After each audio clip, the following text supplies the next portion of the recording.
BSSC में जो छात्रों के साथ गड़बड़ी हो रही है और लंबे समय से जो विद्यार्थी इसका इंतज़ार में थे, उनके साथ जितने बड़े पैमाने पर बीएसएससी का जो विभाग है सरकार का, वो उनके साथ अन्याय कर रही है, उसको लेकर के उसमें क्या क्या मामला है, इन तमाम बातों को लेकर के हम आपके सामने आज लाइव आए हैं। 2014 में बीएसएससी इंटर स्तरीय बहाली शुरू हुई थी।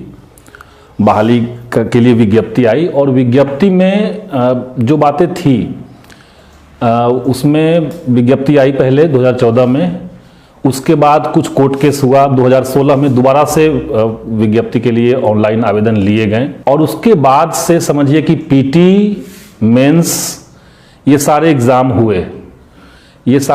हुए। उसके बाद कुछ जो सीट्स थे जिस पे मेडिकल होना था, मेडिकल हुआ।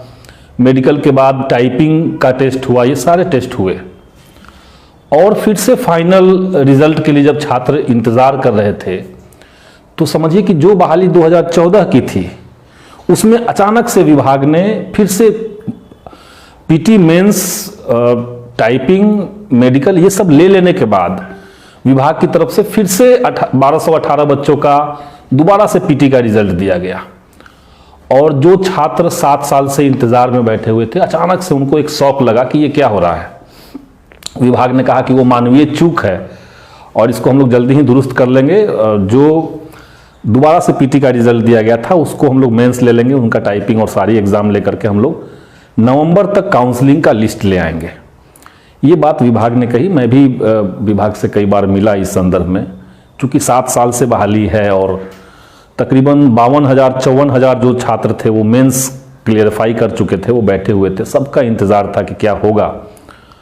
और इसे लेकर के जो पिछला विधानसभा सत्र था उसमें मैंने इस मुद्दे को विधानसभा में उठाया और विभाग को इसके चलते विभाग को जल्दी ही फिर इसको अपना जो वादा था उनका कि हम काउंसलिंग का अनाउंसमेंट करेंगे, विभाग ने 7 तारीख को, इसी महीने में दिसंबर 7 तारीख को विभाग ने काउंसलिंग को अनाउंस किया।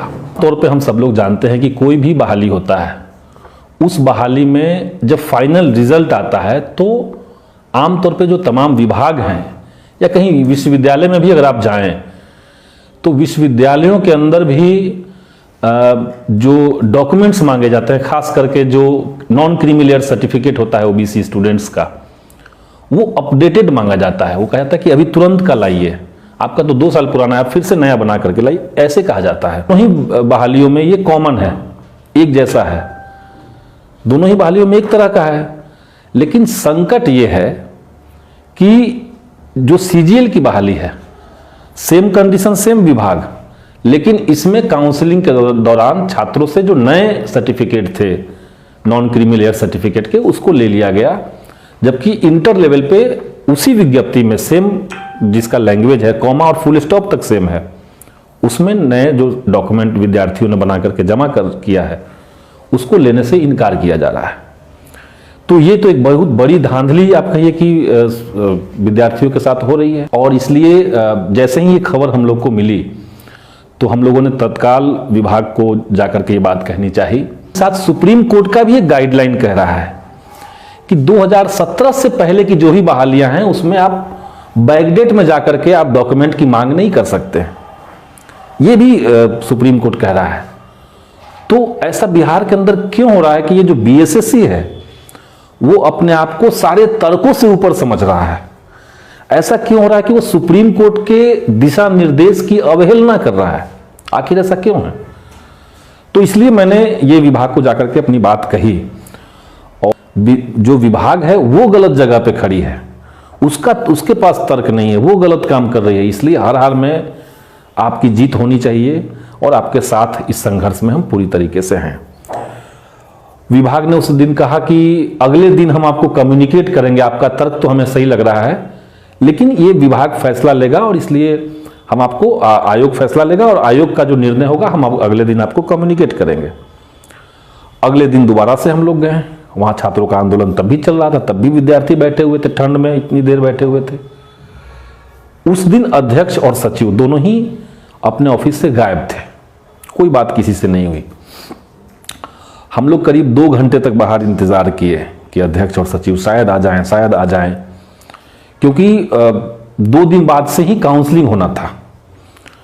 और काउंसलिंग में जिनका नाम आ चुका था, चूंकि 14 से लेकर के 24 तक, शुरुआत में कहा गया कि 14 से लेकर के 24 तक काउंसलिंग होना है, तो जिनका 14 को काउंसलिंग होना था, जिनको 15 को काउंसलिंग होना था, ये तमाम लोग डरे हुए थे, ये आशंकित थे कि क्या होगा इनके साथ। इसलिए मैं चाहता था कि जितना जल्दी हो सके ये मामला क्लिंच हो, विभाग अपनी गलती माने और जो सर्कुलर विभाग ने जारी किया है उस सर्कुलर को विभाग वापस ले। इतना सब होने के बाद हमने देखा कि विभाग के ऊपर तब भी कोई असर नहीं पड़ा और हम लोग गए। उसके बाद मैंने खुद ही सोचा कि अगर जो पिछड़े समुदाय के छात्र हैं उनके साथ अगर इतने बड़े पैमाने पर ज्यादती हो रही है, आप एक झटके में हजारों स्टूडेंट्स को नौकरी से वंचित कर रहे हैं, तो ये पिछड़ा वर्ग का जो आयोग बिहार में है उसका एक मामला बनता है। तो हमने तत्काल पिछड़ा वर्ग आयोग के जो अध्यक्ष हैं, हमने फ़ोन से उनसे बात की और हमने कहा कि हमारा इस तरह का एक मसला है, हम चाहते हैं कि आपका जो अदालत है, चूँकि पिछड़ा वर्ग का जो आयोग है वहाँ एक कोर्ट लगता है, तो आपका जो कोर्ट है उसमें हमारे मुद्दे पे बहस होनी चाहिए, हम अपने मुद्दे को लेकर के आपके पास आना चाहते हैं।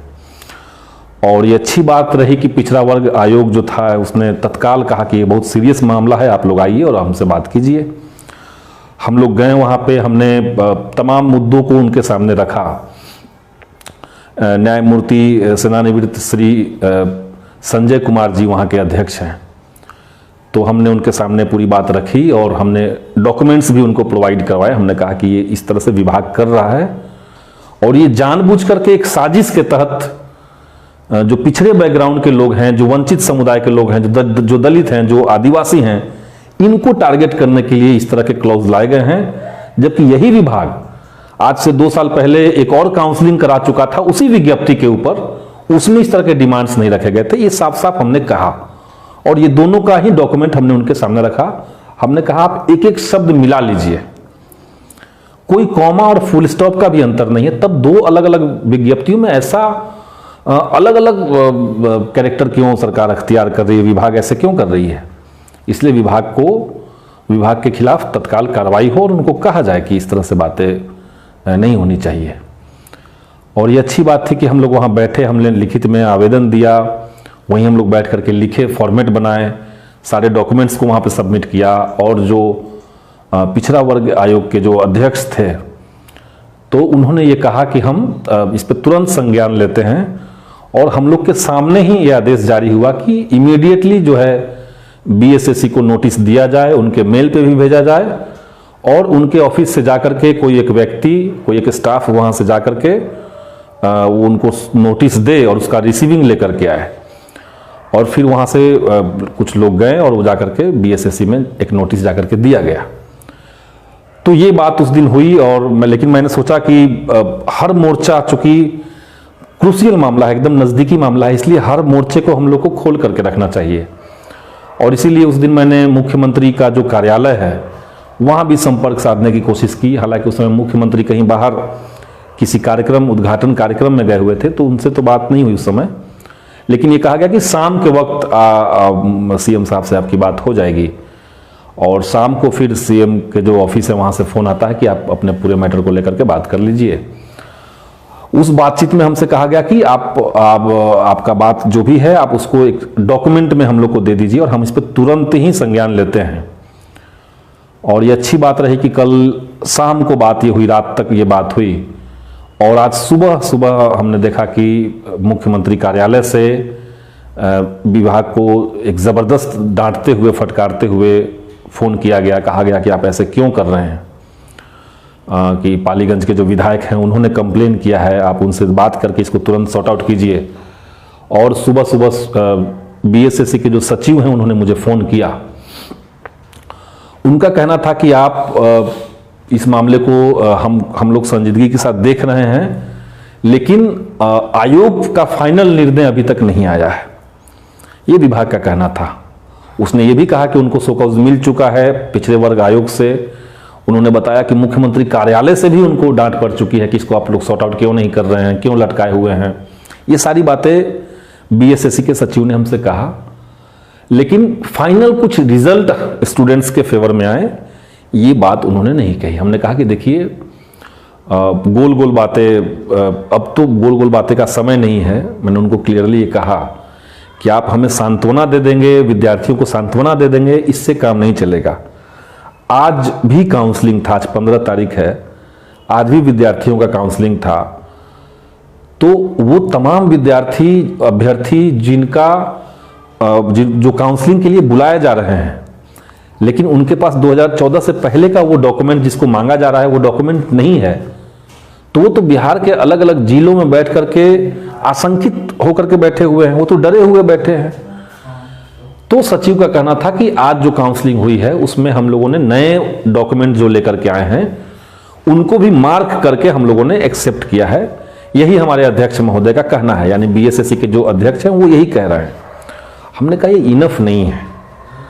अब आप बताइए कि कल अगर काउंसलिंग होना है और कोई विद्यार्थी ये सोच करके वहां पहुंचे ही नहीं कि हमारे पास पर्याप्त डॉक्यूमेंट नहीं है, और वो वहां जाए ही नहीं, क्योंकि उसको तो कहा गया था पहले सर्कुलर ला करके कि आपको 2014 से पहले का डॉक्यूमेंट देना पड़ेगा। तो अगर कोई वहां गया ही नहीं, जाएगा ही नहीं, तो उसकी तो ऐसे ही नौकरी खतरे में चली जाएगी, वो तो उनको तो छूट जाएगा।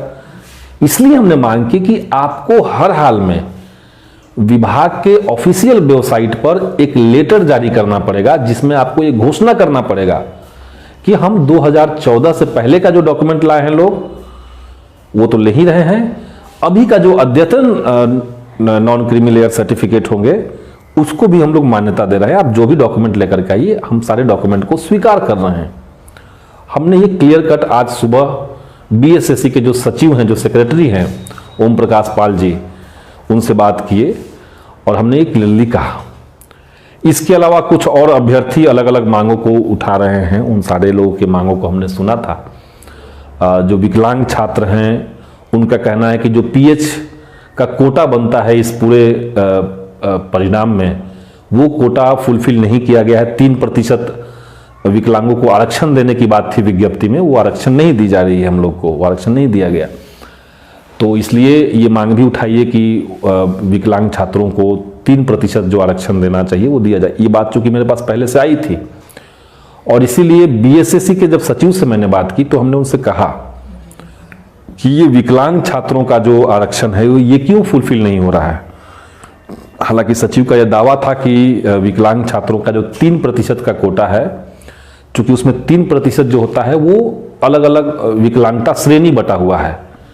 1% होता है वो ऑर्थोपेडिक जो चैलेंज स्टूडेंट्स होते हैं उनके लिए होता है, एक विजुअली के लिए होता है और एक जो सुन नहीं सकते हैं उनके लिए होता है। तो 1-1% 3 अलग अलग कैटेगरी में बांटा हुआ है।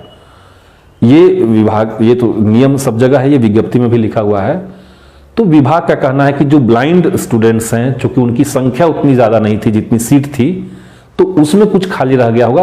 अदरवाइज जो ऑर्थोपेडिक जो फिजिकली हैंडीकैप्ड स्टूडेंट्स हैं उनका कोटा खाली नहीं है, ये विभाग का दावा है। इसी तरीके से हमने कहा कि ओबीसी, एससी, एसटी, ये जो सारे तबके हैं इनके लिए आपने कट ऑफ क्यों रिलीज नहीं किया, क्यों रैंकिंग जारी नहीं की गई, क्यों पारदर्शिता अपनाई नहीं जा रही है, ये भी तो एक सवाल है। इस सवाल को भी हमने कम्युनिकेट किया है आगे। विभाग का कहना है कि वो हमारे पास लिस्ट है, लेकिन वो उसको पब्लिक हम अभी नहीं कर सकते हैं, आयोग का ये निर्णय नहीं है, इसलिए उसको हम पब्लिक नहीं कर सकते हैं। लेकिन हम लोगों ने रिजर्वेशन को फुलफिल करने का पूरा क्राइटेरिया हम लोगों ने अपनाया है, तो हमने कहा कि उसको फिर पब्लिक कीजिए आप किसी तरीके से। आप अपनाए हैं कि नहीं अपनाए हैं वो तो आपके रिजल्ट में नहीं दिख रहा है, क्योंकि रिजल्ट में आपने कैटेगरी दिया ही नहीं है किसी का। कौन रिजल्ट किस कैटेगरी का है और किस कैटेगरी में कितने लोगों का रिजल्ट आया है ये तो आपने दिया ही नहीं है। तो उन्होंने कहा कि ये विभाग के ऊपर है, इसको हम लोग बाद में देखेंगे। तो इस मुद्दे को हमने उनको कम्युनिकेट किया है, लेकिन हमारी फोकस, हम लोग का जो फोकस है फिलहाल वो इस बात के लिए है कि विभाग जो अभी काउंसलिंग करवा रहा है इसमें नए डॉक्यूमेंट को शामिल करवाए, और इसके लिए जो भी रास्ते हैं, यहां तक कि सामान्य प्रशासन विभाग में भी बात मैंने की, तो हर जगह पे बात हो चुकी है, कई जगह से उम्मीदें बनी हुई हैं। और इसलिए बीएसएससी के जितने स्टूडेंट्स हैं, जितने अभ्यर्थी हैं, जिन्होंने एक गौरवशाली संघर्ष किया है इस पूरे बहाली में, एकदम शुरुआत से मैं देख रहा हूं, कई बार लाठीचार्ज उनके ऊपर हुआ, वाटर कैनन चले, पुलिस ने दौड़ाया कई बार, परमिशन देने के बाद गर्दनी बाग में मारपीट की गई छात्रों के साथ, ये सारी बातें हुई। और इसलिए मैं चाहता हूं कि अब जब आखिरी अंजाम पे हम लोग का संघर्ष पहुंच रहा है, ऐसे में किसी भी तरह का रुकावट और भेदभाव को बर्दाश्त नहीं किया जाएगा। हर हाल में बीएसएससी ने जो सर्कुलर जारी किया है उस सर्कुलर को वापस लेना पड़ेगा। और आज सुबह मैंने सचिव महोदय को यह भी कम्युनिकेट किया कि विद्यार्थियों की जो मांग है वो एकदम जायज़ है। आप लोग जो 2014 से पहले का जिद बना करके बैठे हुए हैं उस जिद को छोड़ना पड़ेगा और एक नया सर्कुलर ला करके छात्रों के बीच ये जो एक तरह का भय का माहौल बना दिया है आपने, उसको खत्म करना पड़ेगा और इसको एक दिन में करना पड़ेगा। कल तक आप खत्म कीजिए, वरना परसों से वहां पे आंदोलन होगा और उस आंदोलन में मैं खुद आऊंगा और बीएसएससी के गेट के बाहर मैं खुद धरने पर बैठ जाऊंगा। मैंने ये साफ साफ उनको कम्युनिकेट किया है। तो मैं यही चाहता हूं कि इस लड़ाई को हम लोग को हर हाल में जीतना है, चाहे जितना भी विभाग जो है वो टाल मटोल करे, हम लोग को जीतना है। अच्छा, इसके साथ साथ कुछ छात्रों का सुझाव था कि हम लोग जब सारे मोर्चों पर संघर्ष इस बात के लिए कर रहे हैं और हमारे साथ सच है, हम सच के साथ खड़े हैं, तो क्यों नहीं हम लोग को इस मामले को लेकर के कोर्ट में जाना चाहिए। तो उसके लिए भी हम लोगों ने एक पहलकदमी ली है।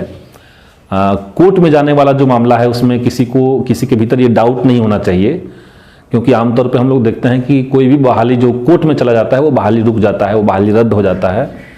हम लोग इस बहाली को रुकवाना नहीं चाहते हैं, क्लियरली बात है। हम लोग चाहते हैं कि अगर मुख्यमंत्री कार्यालय के कहने के बावजूद, अगर पिछड़ा वर्ग आयोग के कहने के बावजूद बीएसएससी अपने जिद पर अड़ी रही और अभ्यर्थियों के साथ मजाक चलता रहा, तो निश्चित तौर से हम लोग दरवाजा हाईकोर्ट का खटखटाएंगे और उनसे हम ये रिक्वेस्ट करेंगे कि अभी जो काउंसलिंग चल रहा है उस काउंसलिंग में आप अपना हस्तक्षेप कीजिए और अद्यतन जो जिनके पास एनसीएल है, जिनके पास नॉन क्रीमी लेयर सर्टिफिकेट आज का है, उनको लेने के लिए आप विभाग को आदेश दीजिए। इसी अपील के साथ हम लोग हाईकोर्ट में भी जाएंगे और कल तक मैं सोच रहा हूं कि इंतजार किया जाए। अगर कल तक विभाग नहीं मानता है तो निश्चित तौर से हम लोग परसों इसको लेकर के प्लान बना सकते हैं और अगर ज़रूरत पड़ी तो मैं तमाम छात्रों को कहूँगा कि आप लोग आइए पटना, मैं खुद रहूँगा और मैं खुद ही बैठूँगा बीएसएससी के बाहर। परसों अगर ये क्लिंच नहीं होता है तो हम लोग योजना पहले बैठ करके बना लेंगे किस तरह से चलाना है आंदोलन को, क्योंकि देखिए बिना संघर्ष किए हमने देखा है कि बिहार के अंदर आपको बहाली लाना है तब आपको आंदोलन करना पड़ेगा। बहाली अगर आपके आंदोलन के बाद आ गई तो उसका एग्जाम करवाने के लिए आपको आंदोलन करना पड़ता है, संघर्ष करना पड़ता है। अगर गलती से एग्जाम ले लिया गया तो उसमें पेपर लीक हो जाता है, तो पेपर लीक क्यों हुआ इसके लिए आंदोलन चलता है। उसके बाद अगर किसी तरीके से दोबारा से 3 बार से एग्जाम हुआ तो परिणाम रुका रहता है, उसके लिए फिर से आप संघर्ष कीजिए। परिणाम आया तो उसमें कट ऑफ नहीं हुआ, उसमें पारदर्शिता नहीं अपनाई गई, उसमें धांधली हो गया, इसके लिए आंदोलन चलता है। सारी चीजें जब क्लियर हो जाती हैं तब ज्वाइनिंग के लिए आपको फिर से संघर्ष करना पड़ता है। ये प्रक्रिया बिहार के अंदर सारे विभागों में है और इसीलिए हम कह रहे हैं कि संघर्ष हम लोग को हर हाल में करना है। हमारे पास ऑप्शन नहीं, बिहार के युवाओं के पास नीतीश कुमार की जो सरकार है उन्होंने कोई ऑप्शन नहीं छोड़ा है। किसी भी बहाली में छात्रों के पास आवाज़ उठाने का और कोई विकल्प नहीं बचा है। उनको हर हाल में इस बहाली के लिए भी आवाज़ उठानी होगी। मैं बस अपनी तरफ से इतना ही कहूँगा कि आप तमाम साथी जो इस अभियान में जुड़े हैं, वो चाहे बीएसएससी के अभ्यर्थी हों या ना हों, सब लोगों के लिए ये एक बड़ा मुद्दा है, क्योंकि 13,400 के आसपास जो सीटें हैं जिसके ऊपर काउंसलिंग होनी है, वो सिर्फ 13,000 अभ्यर्थी नहीं हैं, उनके साथ न जाने कितने लोगों की उम्मीदें जुड़ी हुई हैं, उनके परिवार के लोगों के उम्मीदें जुड़ी हुई हैं, उनके जो रिश्तेदार हैं, उनके जो समाज के और लोग हैं, तमाम लोगों को उम्मीदों को लेकर के वो यहाँ तक पहुँचे हैं। और उम्मीदों की जो चोरी अगर विभाग करना चाहे तो निश्चित तौर से उसकी अनुमति हम लोग नहीं देंगे और हर हाल में इस आंदोलन को जीतना है। कुछ साथी फ़ोन करके कह रहे थे कि हम लोग डिप्रेशन में जा रहे हैं, और हमारा एक मित्र है जो बीएसएससी के काउंसलिंग में जिनका रिजल्ट आया है वो और ज़्यादा डिप्रेशन में है, वो सुसाइड करने के लिए सोच रहा था। मैंने एकदम साफ साफ मैं कहता हूँ, नौकरी ज़िंदगी नहीं है। नौकरी जो है वो ज़िंदगी में ज़रूरी चीज़ है, ये ठीक बात है, लेकिन ज़िंदगी नौकरी इक्वल नहीं है। तमाम लोग हैं जिनके पास नौकरियां नहीं है, इसलिए तो कोई डिप्रेशन में जाने की ज़रूरत नहीं है। आत्महत्या तक तो सोचना भी बेवकूफ़ी है, वो सोचना भी नहीं है, बल्कि सीधे सीधे अगर हमारी नौकरी हमसे छीना जा रहा है, हमारे अधिकार को अगर हनन हो रहा है,